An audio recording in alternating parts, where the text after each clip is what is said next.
So hello and welcome back to CourtMcCulley.com.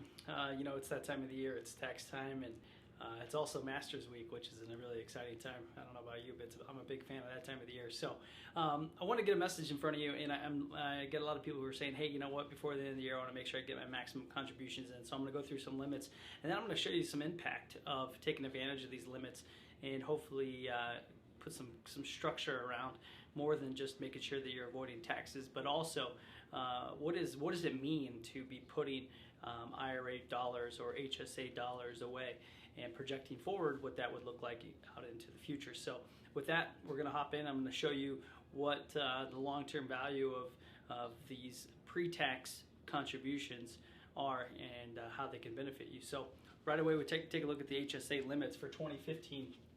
So the single would be $33.50, family would be $66.50, and then over age 55, so 55 plus, you can put an additional $1,000 in. So whether that be $43.50 if you're a single, or if you're family, it'd be $76.50 that you could put in. So if you take the 30-year average of what these numbers turn out to be, if you were to put away $33.50, this would turn out to be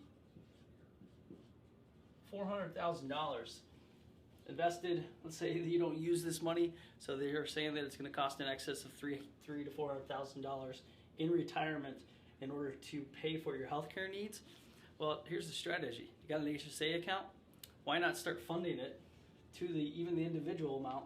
It's going to more than cover what's needed in the future. Now, I get it. You're probably going to need some of that money today, so that might not be relevant, but it's just a thought. So, and then with the $66.50, if we were to go this direction, that would come out to right at about $800K.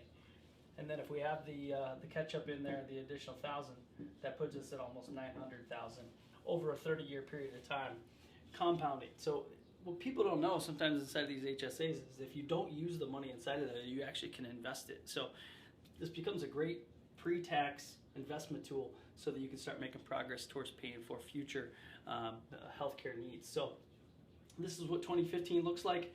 We've got basically a week to make these contributions. Hopefully you've taken time to do that. If not, here's a reason why to get that in and really what it means for the future. Now we jump over to the IRA. I'll show you the limits there and then really what those numbers work out to be long term. But if you were to make the below age 50, you could put in 5,500. This really comes out to $675K long term. So over a 30-year period, if you're investing $5,500, compounded growth, $675,000. With the additional $1,000 catch up, $775K.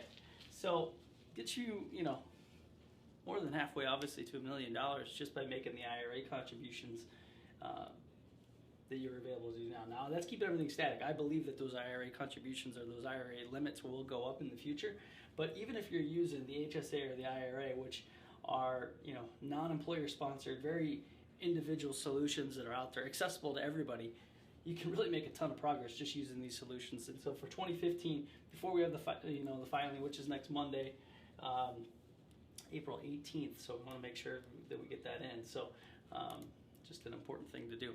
So kind of gives you structure around that. If we jump down to 2016, really the only change is just a $100 change right here to the family rate or the family limit, if you will, under the HSA, and then everything stayed static here for the IRAs from 2015 through 2016. So even moving into the new year, no change in limits there. So hopefully this gives you some structure and really just gets you to take action. If you haven't taken action before the filing deadline, make sure you do that, and you can see the long-term impact and value you get from making these contributions. So if you're watching this anywhere besides CourtMcCulley.com, please head on over there. That's where all the good stuff's at. Always looking for feedback, so would love to have you scroll down, give a comment, and let's make it a great week.